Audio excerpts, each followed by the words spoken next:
વાળું નકલી ઝેરી દૂધ વેચાઈ રહ્યું ચારે બાજુ. આ બજેટમાં ખરેખર તો સરકારે એ વાતની ચિંતા કરવાની જરૂર હતી કે છાશવારે છાપું ખોલો અને છાપામાં સમાચાર હોય કે કેમિકલ વાળા દૂધના ટેન્કરો પકડાયા. હમણાં 2 દિવસ પહેલા જ જેતપુર સાઈડ યુવરાજસિંહ જાડેજા અને એમની ટીમ દ્વારા નકલી દૂધનો કારોબાર ખુલ્લો પાડવામાં આવ્યો. હજારો કરોડો લીટર ઝેરી કેમિકલ વાળું બનાવટી પામ તેલથી બનાવેલું ઝેરી દૂધ વેચાય છે. એની ઉપર સરકાર બજેટમાં એક શબ્દ બોલવા તૈયાર નથી. દૂધ એ બહુ પવિત્ર વસ્તુ છે. દૂધ એક આપણને પશુપાલન કરતા પશુ તરફથી મળે ને એક માનું દૂધ છે. તો જ્યાં જે દૂધ આપે છે પશુ પણ માં છે ને આપણી માં પણ માં. માં જેવી માનું દૂધનું પણ આ લોકોએ કેમિકલ વાળું કર્યું છે.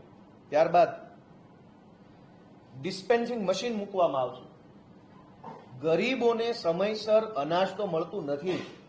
ગામડાની અંદર જે ગરીબોને અનાજ મળવા પાત્ર છે, ઘઉં, ચોખા, કેરોસીન, કંઈ પણ, એ ગરીબોને સમયસર નથી મળતું, સારું નથી મળતું.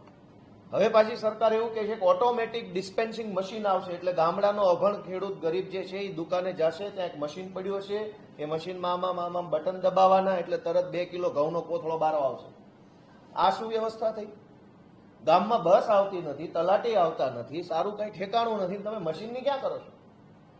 સરકારને કોઈ પૂછવા વાળું નથી કે ઐતિહાસિકના નામ